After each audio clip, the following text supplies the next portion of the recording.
This is like emblematic of our dog. Just always trying to hit. So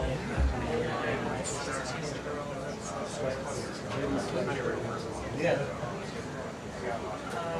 Here's mine.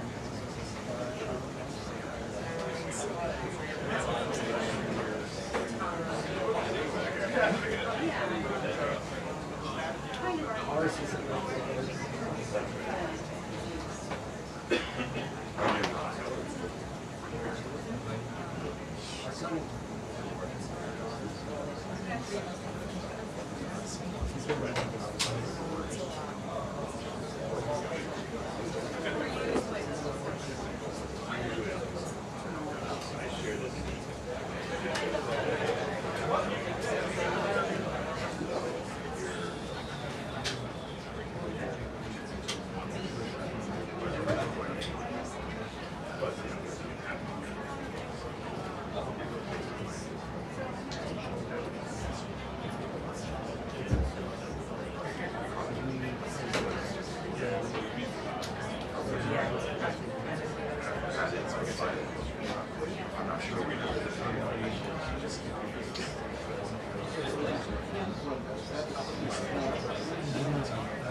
No,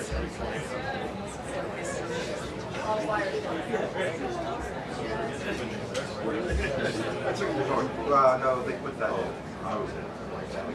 Hey. How are you? Big pockets, like every time.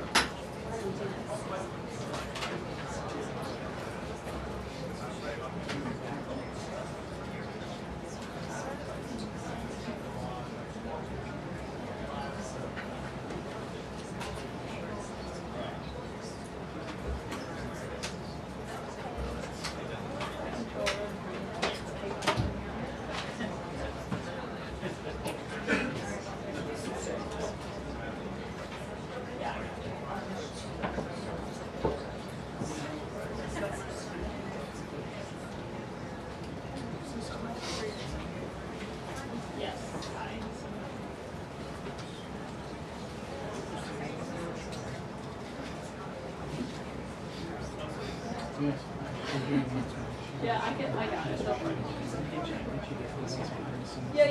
Yeah, I think that's fine. Yeah.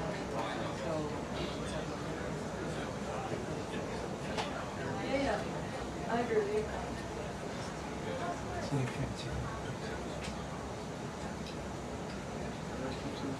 Yeah, exactly. You can't hear me? Okay. Yeah, thank you.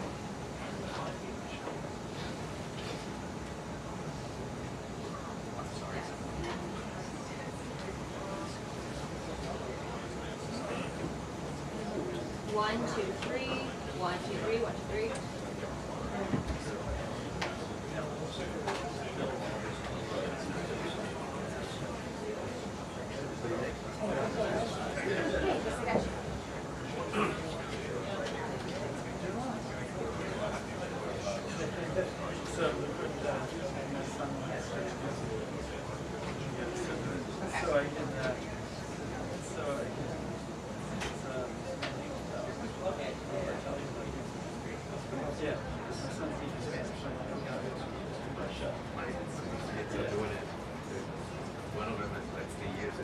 Oh yeah?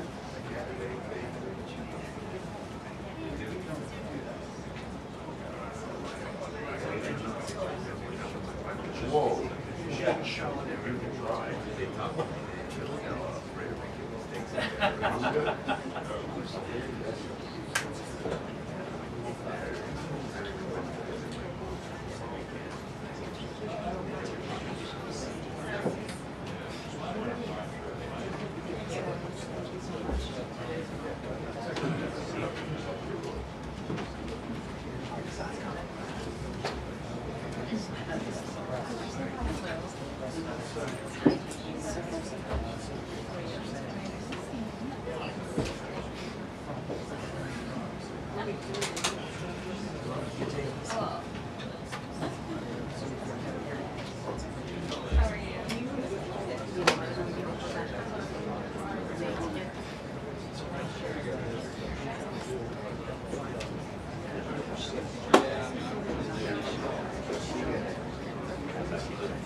Yeah, Brianna, this will be our first chance to ask questions for the U.S. reaction to that strike in Doha, with Israel making blatantly clear today that it was directly targeting Hamas leadership that was stationed in Doha. They're living there, were there for these talks, as Qatar has played a central role in trying to mediate a ceasefire to hostages released ever since October 7th, indicated that federal funding is well aware, which Trump himself was in Doha not that long ago, that meeting the with the administration Qatari might Prime use to Minister force and other other Democrat-led just systems yesterday states to was get sitting cover down on with public safety and tax dollars are at risk. You also had the FBI Now it's an open Director question of say what that that role his agency has been probing this since day one, meaning we may see federal charges come down. The intention from the administration comes despite resistance for some time from local White House mayor thanks to media for not sharing the video of that heinous killing, citing the need to respect our victims' families. Looking at the rap sheet about what the they individual knew had about this spans strike. more than I will a say that decade sources are of told multiple CNN that the instances of United States failures was by notified courts and as the magistrates, was happening putting as Israel's carrying back out on the this streets, attack even inside at Doha. But it's not clear against yet the urging the of his extent own of mother, knowledge that or it should not be out in participation. public, Because obviously you're seeing an telling Israeli a local statement station saying there in that it Charlotte was that conducted by Israel alone and with their own decision making here. So a lot of questions on what this means also at going cashless bail forward. And you policy, can't ignore as he what tries to President direct Trump some himself of the said criticism toward the issuing what Democrats he calls that the they last warning soft on crime policies that they had.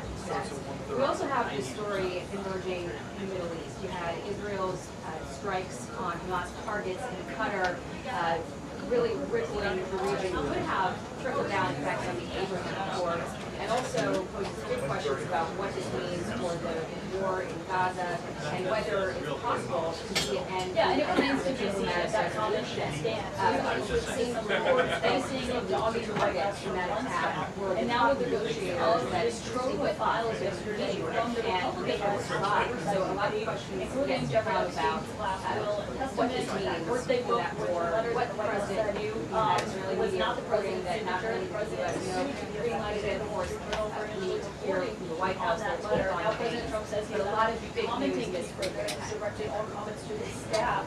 But obviously this is something that is also being driven by Republicans on Capitol Hill. With several of those Republicans trying to force the Justice Department to release all of the Epstein-related documents that it has in its capacity.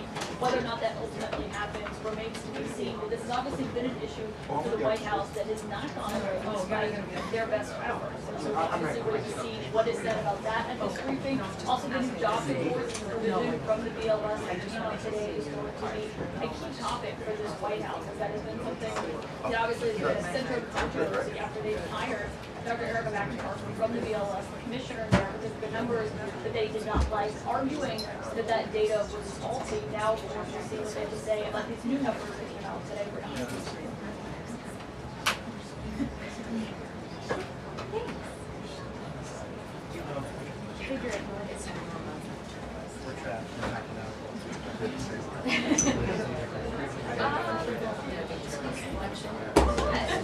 It really brings out your eye. Sure.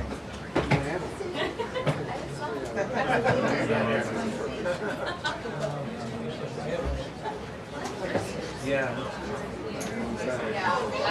If my mom's birthday on Friday, all the shows. We saw Holiday Kitchen and then the yeah,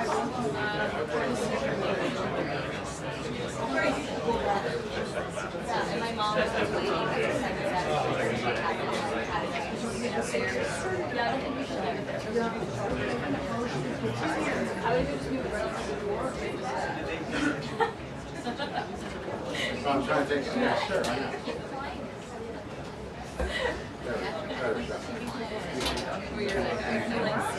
I know, you're like, Yeah, that was just for your shot. Yeah, I can take it.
Oh, hi, it's Skylar. Yeah, nice to meet you.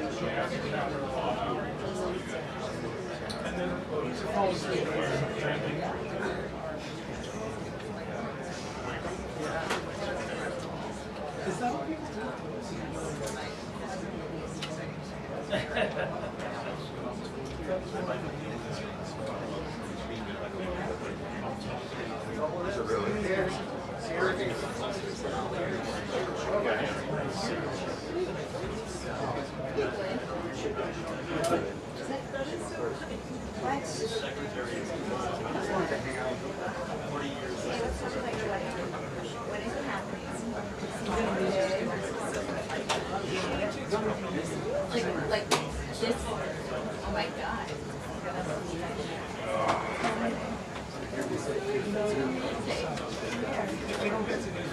What? This is awesome. I know.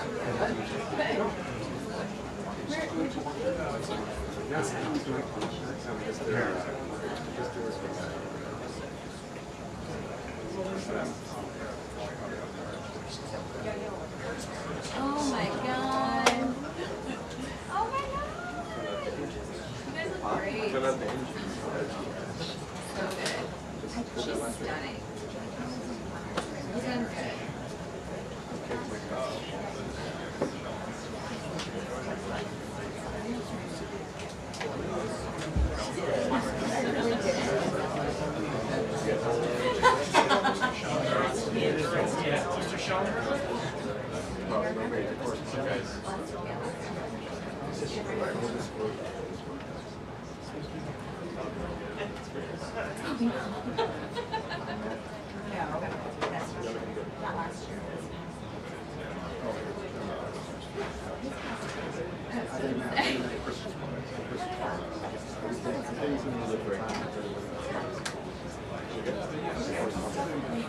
I can tell who's been here frequently by. Yeah, I wouldn't mind. That's right.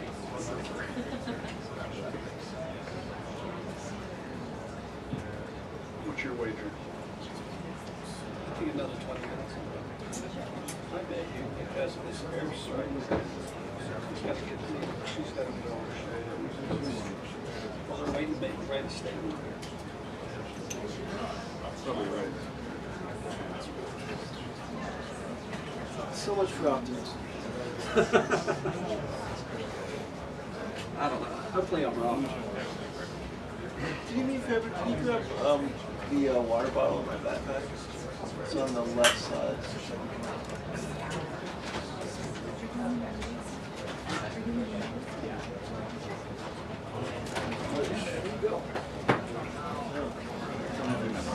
Jackie.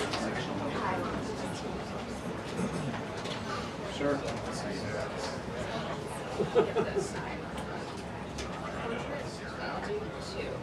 This has the.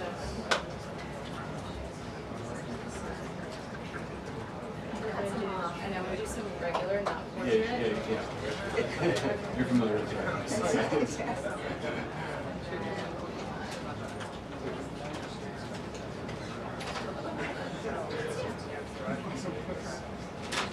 there's gotta be something in there that's good. I tried to cut yours with blood on it. I used them. Feel free to crop or do something different. We do 3/4 of the year Berkeley and a quarter now in Austin. I'm Mike Shelmer. Okay. Yeah.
My whole life.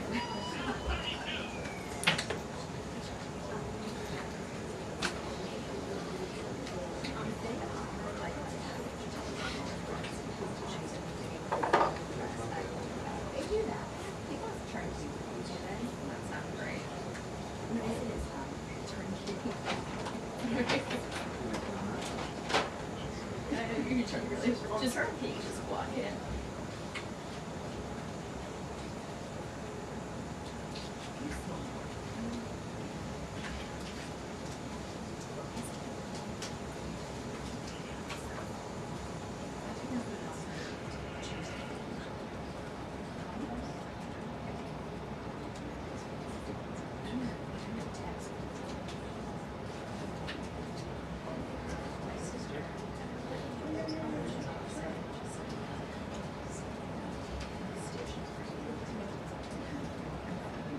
Yeah, literally. Like, I'll do a group text. Thumbs up if you're having.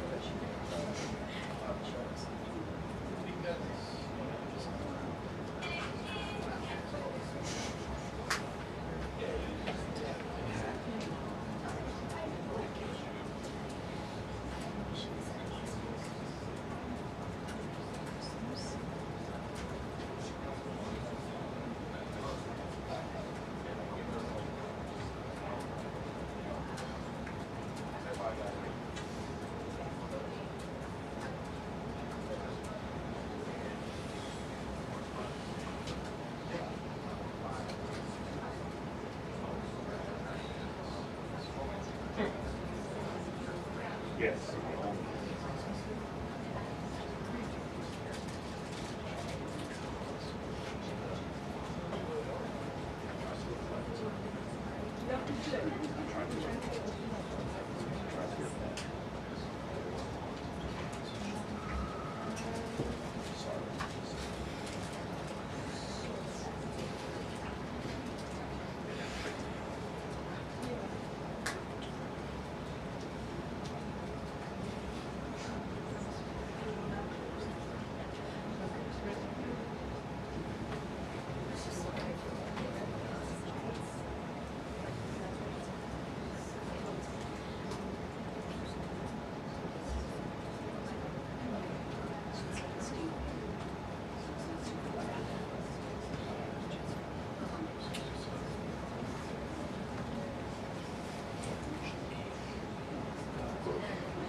Right.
I don't know if you'd make it through this.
Until the briefing. 2 minutes until the briefing.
Good afternoon, everybody. Here, another packed room. It's good to see.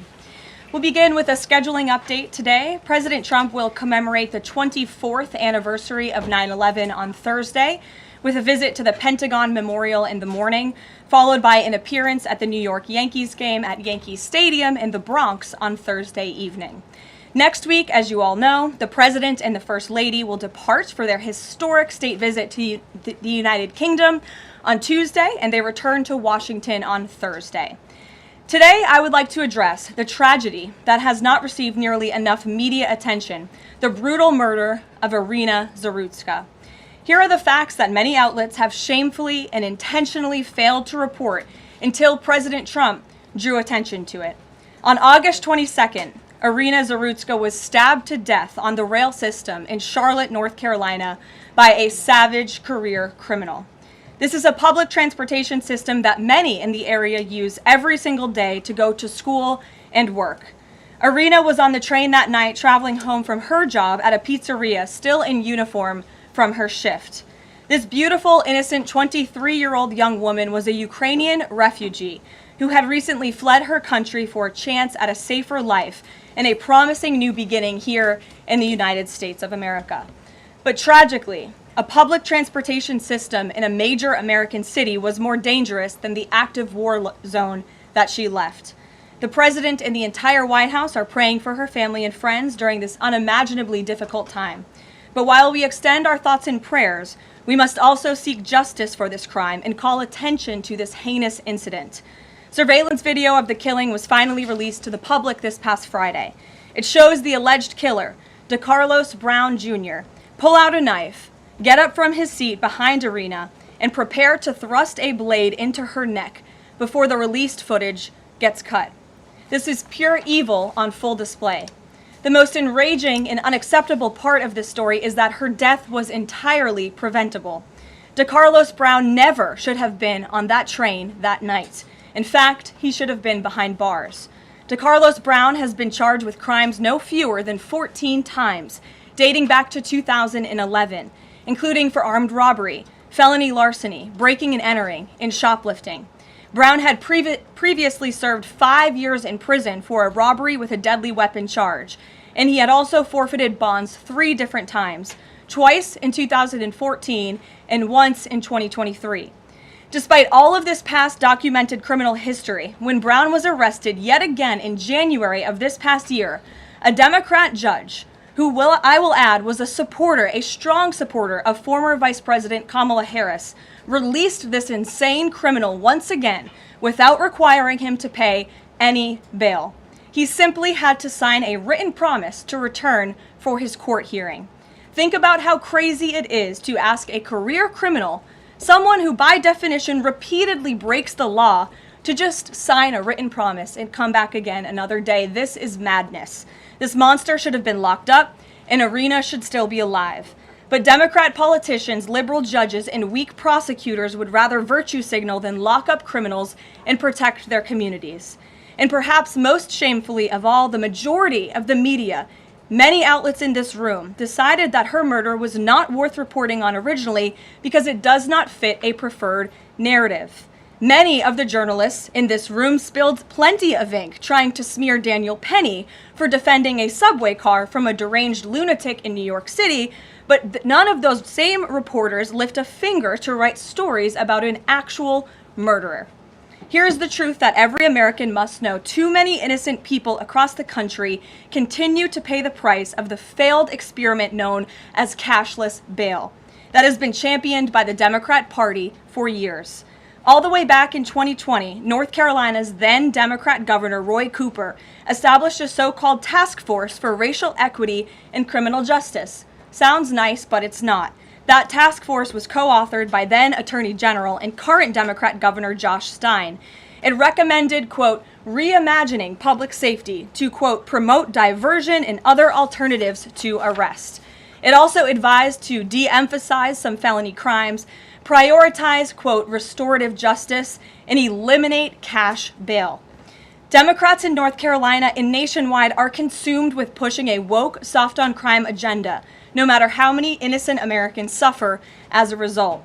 Instead of aggressively prosecuting and locking up violent criminals, the Democrat-backed cashless bail approach lets these criminals roam free in our country to offend again and again. These reckless policies have turned too many of American cities into hunting grounds for career criminals who mock our justice system, drain law enforcement resources, and wreak havoc on law-abiding citizens. Enough is enough, and that is why President Trump is doing everything in his power by taking action to undo these absurd policies. The president recently signed a powerful executive order directing the AG to submit a list of states and local jurisdictions with cashless bail policies so that the Trump administration may identify federal funds that are being provided to these states and can potentially be suspended or terminated. President Trump firmly believes that to maintain order in public safety, we must incarcerate individuals whose pending criminal charges or criminal history demonstrate a clear, ongoing risk to civil society. This is a common sense and sensible approach that the vast majority of Americans agree with, and it's time for the Democrat Party to get on board with what is right. When these criminals are caught, they must be prosecuted to the fullest extent of the law and be sent to prison, where they can no longer terrorize our streets. This is the mandate the American people delivered to President Trump, and it's a mandate he intends to fulfill. Staying on the topic of public safety, new preliminary data released today by Customs and Border Protection in August shows that President Trump has delivered the most secure border in American history. For the fourth straight month, 0 illegal aliens were released into the United States by CBP. Nationwide encounters are down 93%, below the peak of the Biden administration. Border Patrol apprehensions on the southwest border in the entire month of August were less than what was apprehended in 4 days in August 2024 under the Biden administration. President Trump has ended disastrous Biden illegal alien invasion, and he sealed our border in record time, keeping this central promise he made to the American public. With that, I will take your questions. Here in our new media seat today, we have Michael Schellenberger, who is the founder of Public News with nearly 2 million readers and subscribers. Michael, thank you for being here today. Thank you. And why don't you kick us off? Sure. Thank you for making space for new media. Nice to meet all of you. It's great to be here. I want to see if you could give some insight into whether the president is considering additional measures against Europe and Brazil, not just for censorship, but also for preventing political candidates from actually competing in elections. We've now seen in Romania, France, and now Germany with Joachim Paul, efforts to basically just prevent candidates from being able to compete in elections. The president has shown some concern around President Bolsonaro, who's being prevented from running. All of this is coming in the context of increased censorship of online platforms, of American platforms, and efforts to censor Americans. I'm personally being investigated under criminal investigation with my Brazilian colleagues for publishing the Twitter Files Brazil. We're very grateful that the president has imposed Magnitsky sanctions on the judge. Is the president considering additional actions, given that it appears that they're going to end up with a conviction against President Bolsonaro, preventing him from running?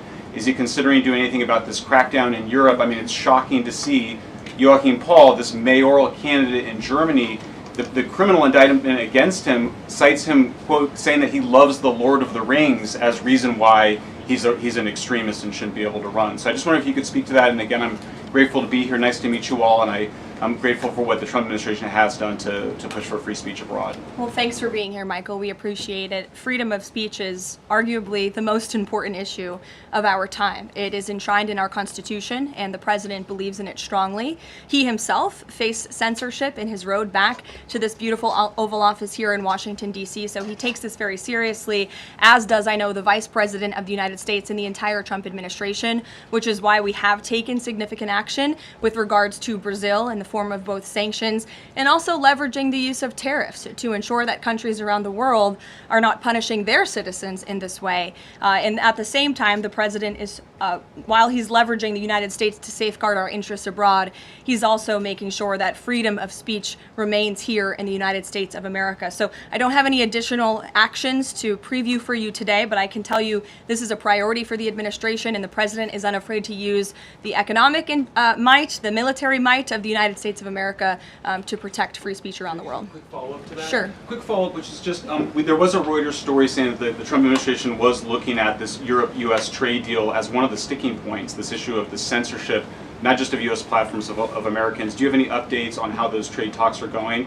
And And I also wonder if the president is concerned about NATO membership. NATO membership requires that you be a democracy and you have free speech.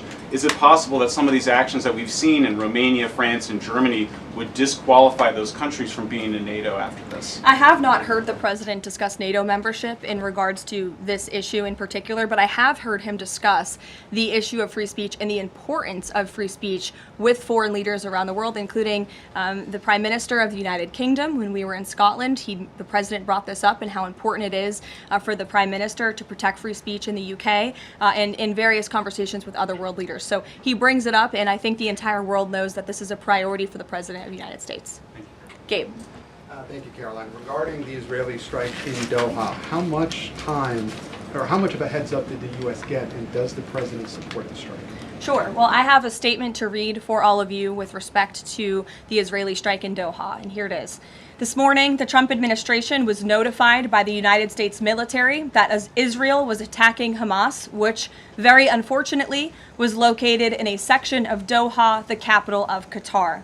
Unilaterally bombing inside Qatar, a sovereign nation and close ally of the United States that is working very hard and bravely taking risks with us to broker peace, does not advance Israel or America's goals.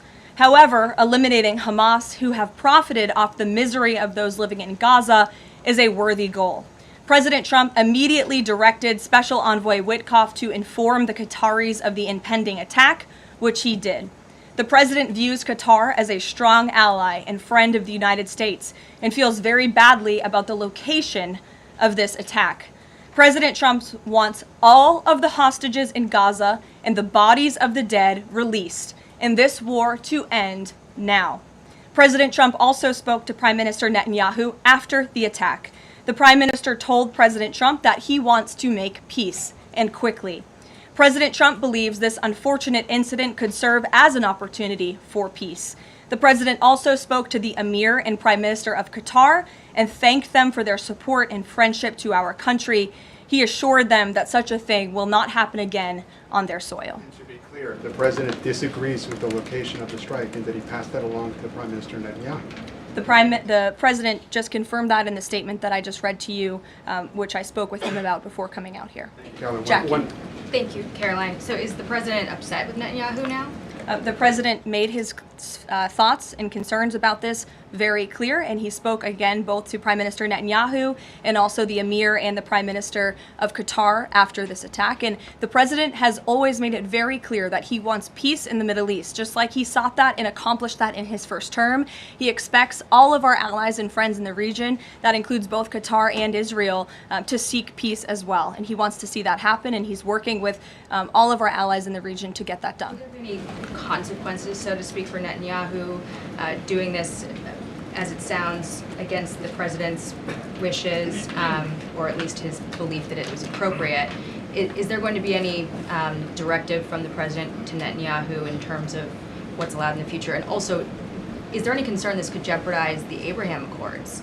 Look, that's a decision only the president can make. With respect to your first question, to answer your second question, as you heard from the president, he said he believes that this can serve as an opportunity for peace, and he's still actively and aggressively pursuing it with all of our allies and partners in the region. Jennifer? Just to follow up on that, Caroline, are you able to say how often the president spoke to the Prime Minister of Israel before this? Because that's one question. And then what did he mean on Sunday when he posted, "I've given my last warning to Hamas," etc.? He wasn't talking about this strike on Doha? No, he was not. As I told you, the Trump administration was notified by the United States military that Israel was attacking Hamas, and the president spoke to the Prime Minister after the attack, as well as, again, the Emir and the Prime Minister of Qatar. And I know Secretary Rubio and Special Envoy Witkoff were present for that call with the Qataris as well. Reagan. Thanks, Caroline. I have two questions for you on crime crackdown. Sure. Democrats have tried to argue that red states have higher crime rates while overlooking problems of high crime in blue cities. I'm wondering if the president would consider working with red state governors to fix high crime in blue cities, like in Memphis, Tennessee. So first of all, I want to get to the premise of your question, Reagan, which is being pushed by Democrats, that there is crime in red states. Of course, there is crime in all states, but the crime in these cities is all in cities that are run by Democrats. If you look at the list of the top 20 high crime cities in the United States, every single one, with the exception of one in Louisiana, is run by a Democrat. And these Democrats have supported the same policies that I spoke about at the beginning of this briefing, like cashless bail. If you look at a red state, Mississippi, but a Democrat-run city in that state, Jackson, in 2019, Jackson, Mississippi eliminated cash bail for virtually all misdemeanor cases. And while Jackson is not formally a sanctuary city, the state of Mississippi formally banned sanctuary cities, and this city has acted as a de facto sanctuary city for criminals and illegal aliens since 2017. Same thing, Birmingham, Alabama, a Democrat-run city in a red state. In 2017, the Birmingham City Council unanimously passed a resolution, quote, committing to establish sanctuary policies. So if you actually look at the facts from these Democrat-run cities, these are cities that are run by Democrats and by by members of the Democrat Party. These are blue cities, and they have all supported these disastrous policies which allow repeated career criminals back onto the streets to further commit acts of violence. And so to answer your question, yes, the president wants to work with anyone across this country who wants to end these horrible policies and to bring law and order to our streets. And I think that is proven by his tremendous cooperation with the mayor of Washington, D.C. and our nation's capital. And just look at the results of that. And I do have some updates for you on the D.C. crime crackdown if anyone is interested. There have been a total of 2,177 arrests made since the start of the operation on August 7th. Just last night, there were 57 arrests made in Washington, D.C. Of the 57 arrests, there were 14 illegal aliens who were arrested, many of whom had prior criminal histories. And other arrests just last night in our nation's capital, so you all can be very grateful for this. Our great men and women of law enforcement, both federal and local, working together as they should, made an arrest on a warrant for assault with the intent to kill. The subject shot 2 adult males after an altercation. They made an arrest on a warrant for an armed carjacking. The subject assaulted an adult male in the face with a firearm and then took his keys. We also made an arrest on a warrant for simple assault and the destruction of property and subsequently charged with second-degree theft. Last night in D.C., there was an arrest for possession of a controlled substance with second-degree theft. There was an arrest for possession of a controlled substance with the intent to distribute. That subject, the person is also a subject of interest in a homicide and a carjacking. Last night in D.C., we also arrested a felon in possession of a firearm who was carrying that firearm without a license. So these are the career criminals. These are the bad guys that we are picking up in Washington, D.C. every day. The president would love to do this in every Democrat-run city across the country, and he hopes that more Democrats will call the White House to allow us to help them. One more that's D.C. specific. Congress is poised to not extend Trump's federalization of the D.C. police. Mayor Bowser signed an executive order formalizing cooperation with federal forces. You just mentioned all the success that the operation has had. Does the White House believe that the Mayor Bowser's action is enough to continue the crime crackdown? We are very grateful for the mayor's cooperation in this effort, and we look forward to continuing to work with her and the Metropolitan Police Department. Bloomberg. Thanks, Caroline. The president says, he plans to speak with Putin soon. Can we expect a phone call between the two leaders this week? I don't have any phone calls to read out between you, the president, and any other foreign leaders. Ed. Thanks, Caroline. I want to ask about the benchmark revisions that came out. If you look at the revisions between March of 2024 and March of 2025, and you do a little math, it averages out to 73,000 jobs roughly per month added to the economy, less than what was thought. When can we expect the Trump administration, now that their policies are rolling out, for that increase, that average to increase? Well, let me just say something about the revisions that came out this morning. And this was one of the biggest revisions in absolute terms in decades. In the benchmark year, March 2024 to 2025, shows that the job growth was vastly weaker during the Biden administration than ever previously reported. Between this revision and last year's, job growth was actually overstated by approximately 2 million jobs. And the Biden administration stood up here and vouched for that data and told you that data was real. And when President Trump calls into question the veracity of that data, like he did before he took the oath of office and even now as President of the United States, he was ridiculed for that. And turns out this revision proves 2 things. Number one, the president was right. And this is why we need new leadership at the Fed. And this makes it very clear that President Trump inherited a much worse economy by the Biden administration than ever reported.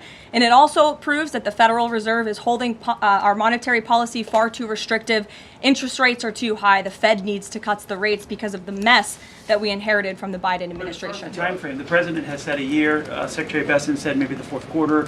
When can we expect these numbers to increase? Well, first, we need accurate numbers. We need truthful and honest data, which is why the president took the monumental step to try and appoint and confirm new leadership at the BLS so we can have data that we can actually rely on. And that's what the president is doing, and we hope that his nominee will soon be confirmed. Charlie.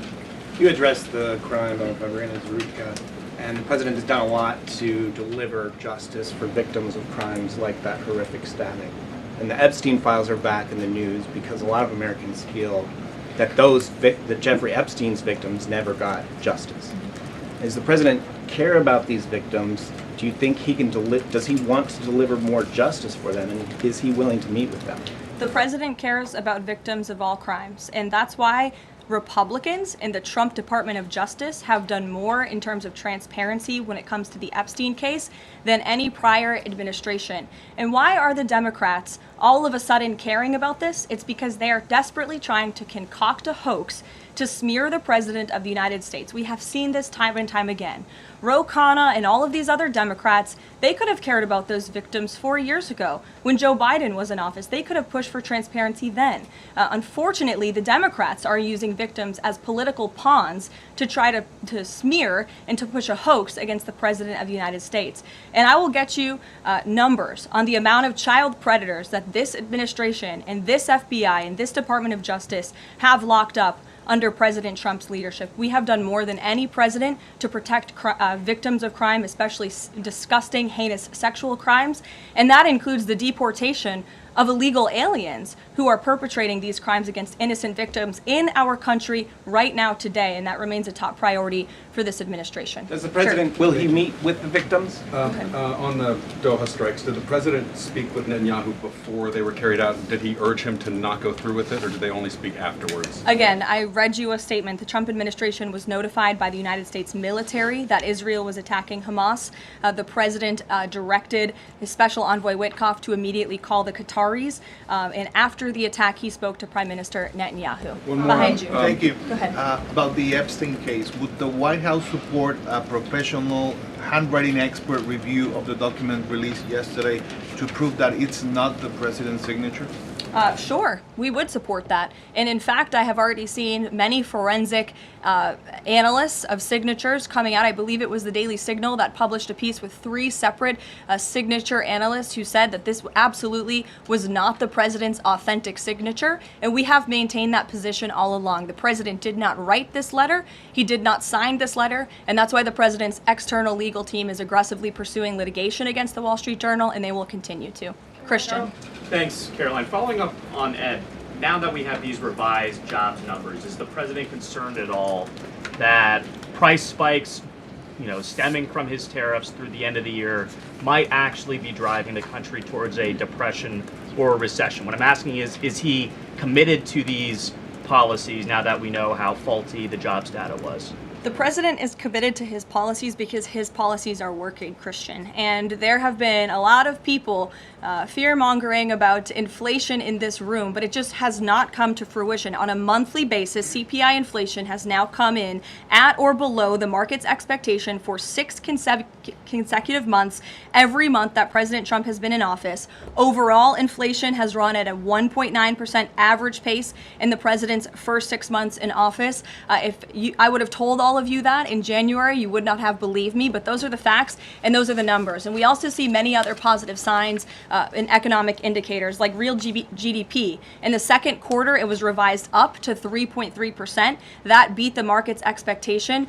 We know there's a capital spending boom right now, which we know is one of the greatest economic indicators of job growth. We know wages are increasing at a far faster pace than they were under the previous administration. We see productivity in the second quarter was also revised up to a strong 3.3%. And total industrial production, factory output also surged. All of this means the economy is moving, people are working, people are spending money. You look at consumer spending, that is also ticking up and in the right direction.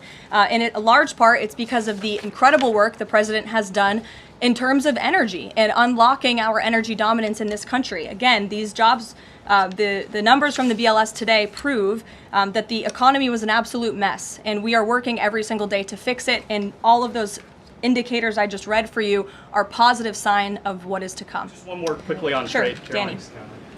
Just wanted to get a bit of clarity on the sequence of events for the Doha attack and the notification. You said that the U.S. military notified, if I got it right, the Trump administration was notified by the U.S. military. That's right.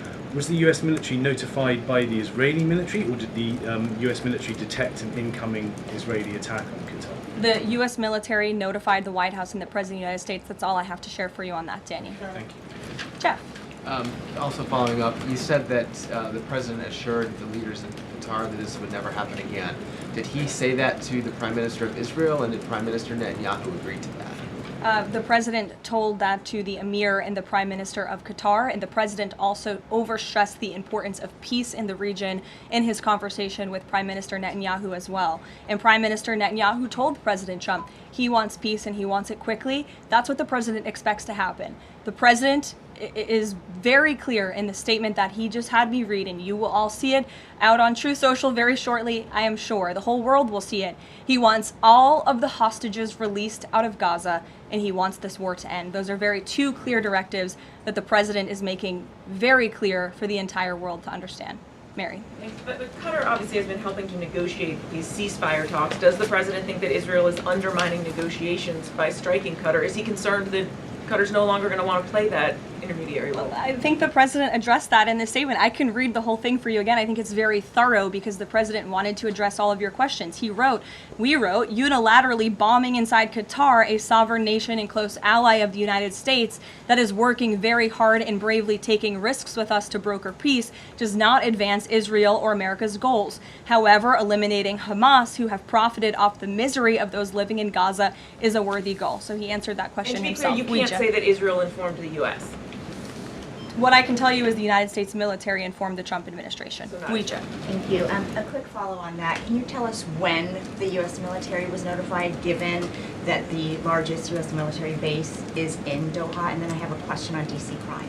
This morning, just before the attack, as I said earlier as well. Okay, thank you. And yesterday, the president spoke about D.C. crime and talked about how there was virtually none. And then he expressed frustration about things that take place in the home they call crime. He said, they'll do anything they can to find something. If a man has a little fight with the wife, they say this is crime. See, now I can't claim 100%. Exactly what crimes was the president referring to?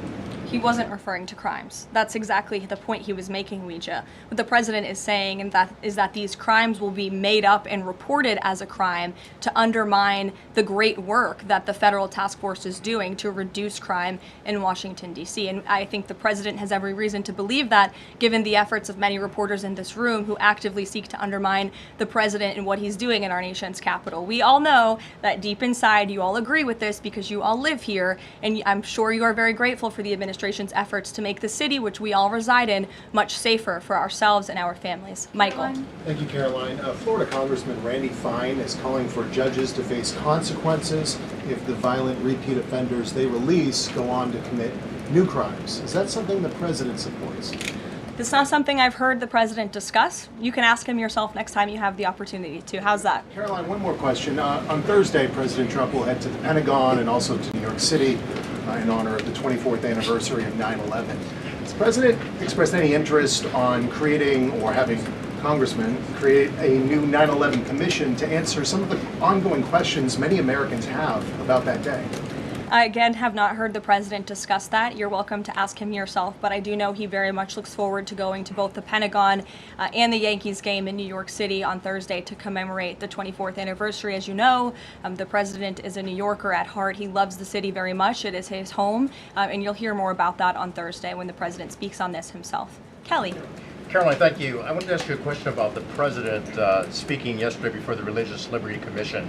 As you know, he's created the White House Faith Office, the Task Force on Anti-Christian Bias, and yesterday he talked about the importance of the Bible in America and the importance of prayer in America. Some people have criticized him for that in stating that he's espousing Christian nationalism. Yet the president has called on the American people to band together in praying for this nation for people of all faiths. How important is that to the Trump administration, and are there guidelines for implementing that?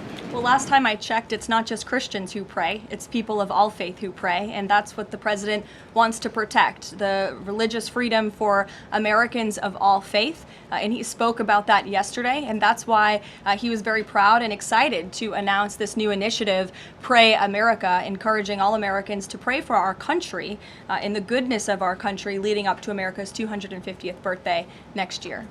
Why don't we take some from the sides? Elizabeth, go ahead. Thank you, Caroline. I have two questions. Sure. First, on prayer again. Is the Trump administration looking for the forthcoming prayer guidelines to challenge existing court precedent on the right to pray in public schools?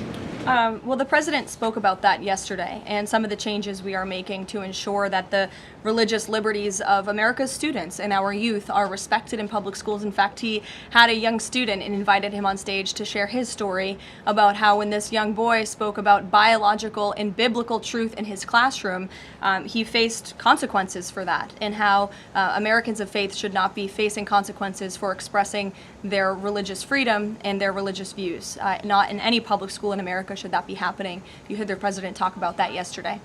Sure. Caroline, thank you so much. Regarding Israel attacking Doha, beside the phone call, what was President Trump's involvement in the attack, if any?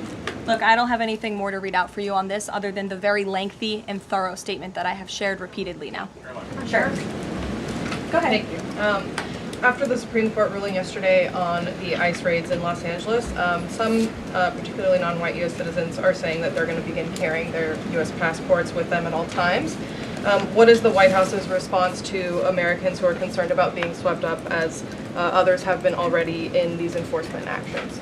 They should not be concerned, because this administration is focused on the detention and deportation of illegal alien criminals who broke our nation's immigration laws. And the Supreme Court upheld the Trump administration's right to stop individuals in Los Angeles to briefly question them regarding their legal status, because the law allows this, and this has been the practice of the federal government for decades. And the Immigration and Nationality Act states that immigration officers can briefly stop an individual to question them about their immigration status if the officer has reasonable suspicion that the individual is illegally present in the United States. And reasonable suspicion is not just based on race, it's based on a totality of the circumstances to review.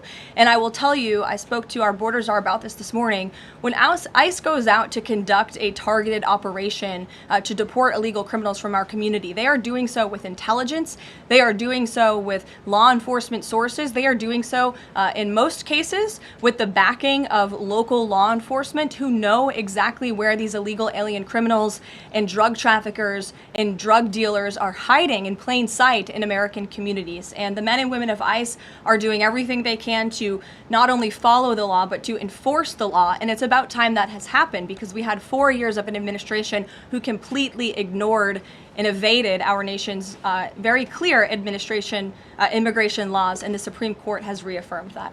Thanks, Caroline. One of the other documents released by the House Oversight Committee contained a photo of Jeffrey Epstein holding an oversized check that was made out to him in the check from the president for $22,000 for a fully depreciated woman. I wondered if the president has any recollection of that, or what you guys make of that photo that was included in those documents. Did you see the signature on that check? It is not Donald Trump's signature. It is absolutely not. The president did not sign that check. But does he recognize the woman? Caroline, Thank you, Caroline. on the New York City election, Caroline. is he Well, considering... I'll take both of you. Go ahead. So first, is the president considering offering Mayor Eric Adams a job? If so, why? And does he think Curtis Lee was a serious candidate for New York City mayor? Look, the president has made it quite clear he wants this race to move forward in New York City. He does not want a communist to be running New York City, but as for weighing in on other individual candidates, I'll leave that to the president to do himself. Caroline, and then following up on Reagan's question, you know, many of these highest crime cities in America, they're led by black mayors, including the three that you mentioned, Jackson, Memphis, Birmingham. So given that, what's your response to criticism from the left that Trump is targeting black mayors? Isn't he just trying to protect black people? The president is trying to protect all Americans from crime, and he wants to make all of our cities in America safe. And the fact is, the most dangerous cities in America are run by Democrats, overwhelmingly. And according to the FBI crime statistics, 19 of the top 20 cities with the highest murder rate are run by Democrats. And these high-crime, Democrat-run cities are driving up the crime stats in otherwise safe red states. So, of course, he wants to address this problem. He's made that quite clear. You know, Mike Johnson, he came out and said that the president was an FBI informant. Do you know what he meant by that, if it's not true? I can affirm that is not true. I think the speaker was referring to the fact that President Trump kicked Jeffrey Epstein out of his Mar-a-Lago property for reasons the president has already discussed. John. Oh, thank you, Caroline. First of all, as a Washington, D.C. resident with my family, I just want to thank the administration for revitalizing safety here in the last 3 weeks. It's been stunning. Well, I want to go to Virginia. All of a sudden, out of the blue, Winsome Sears has closed the gap on Abigail Spanberger. Got 4 issues. Coerced abortions in Fairfax County without telling mom or dad, no parents, girls going in boys' bathrooms on film, right? 2 of the young fellows get suspended for complaining about it. Virginia Beach man, an innocent man, is now died in a car crash by a drunk illegal going on the other side of the road. And now you got Spanberger's got these racist signs. When are we going to get the president to make an official endorsement of Winsome Sears and maybe come and campaign in Southwest Virginia? Well, as you know, I'm very limited in what I can talk about when it comes to political endorsements in future elections from this government podium.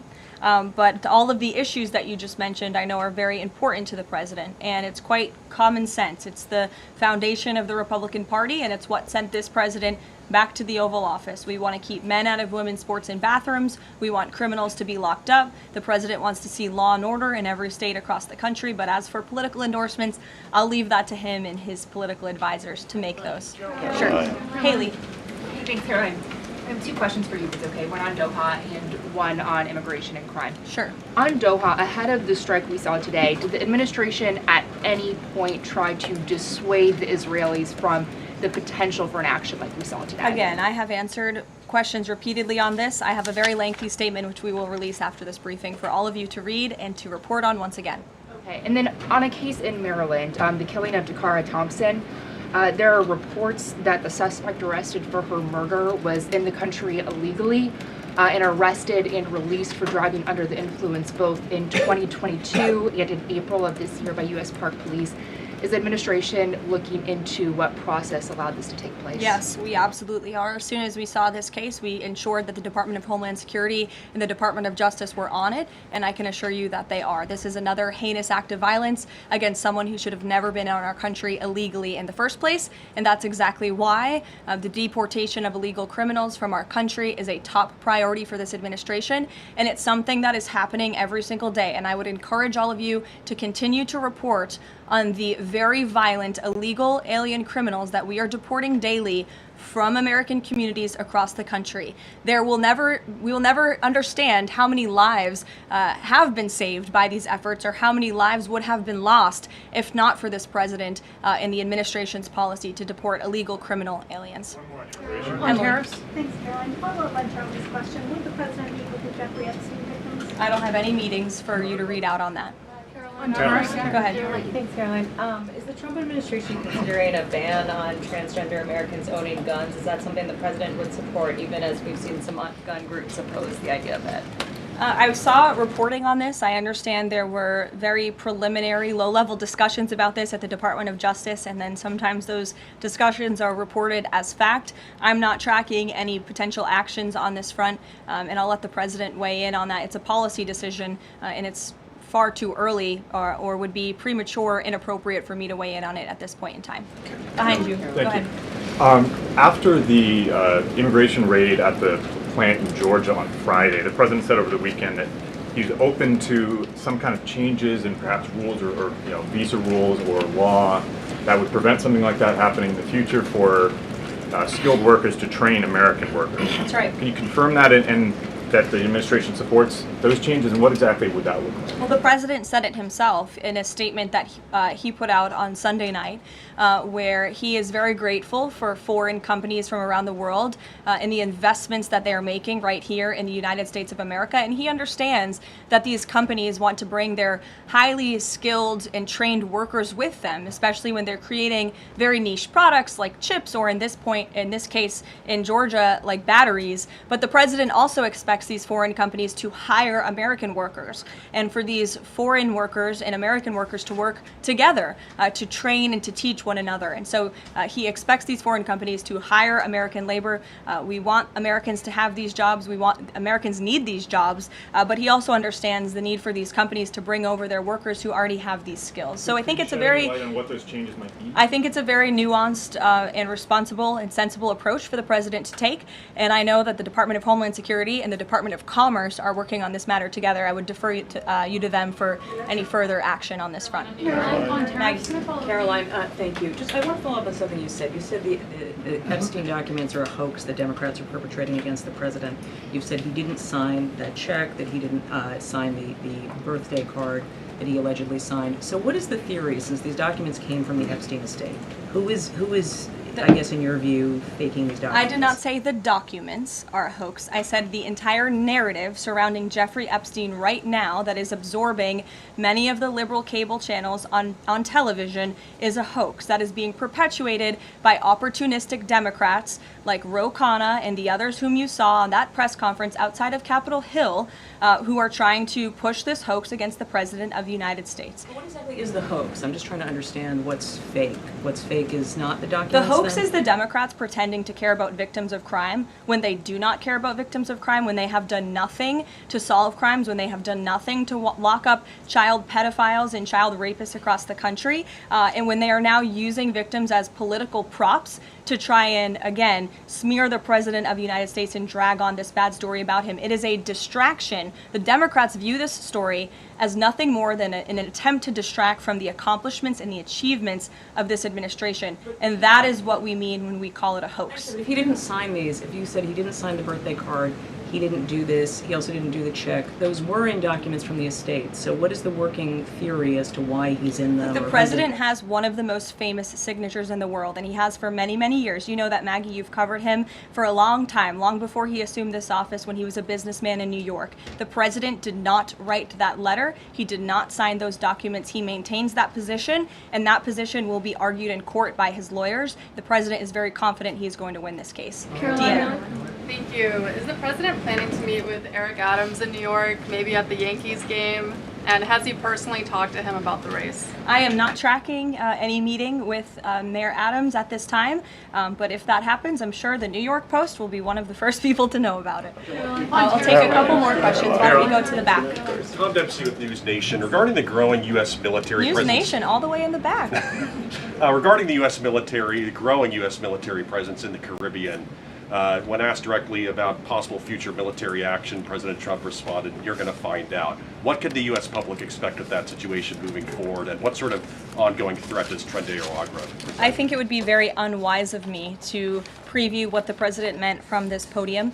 But I think what the heart of what the president was saying, I know what the heart of what the president was saying and this administration believes, is that the regime in Venezuela is illegitimate. And it is unacceptable to this president and this administration to traffic illegal, deadly drugs into the United States of America. And that's why the president and the administration took very strong action against a boat and 11 narco-terrorists in international waters, as you all saw. I think that sends a very strong message to drug traffickers around the world. The president will not tolerate it, and the amount of drugs on that boat represents the lives of thousands of Americans that could have been killed by that deadly poison, and we're not going to allow that deadly poison to come into our country. The president will be signing a proclamation in the Oval Office later this afternoon, and we will see you all later. Thank you. Thank you. No.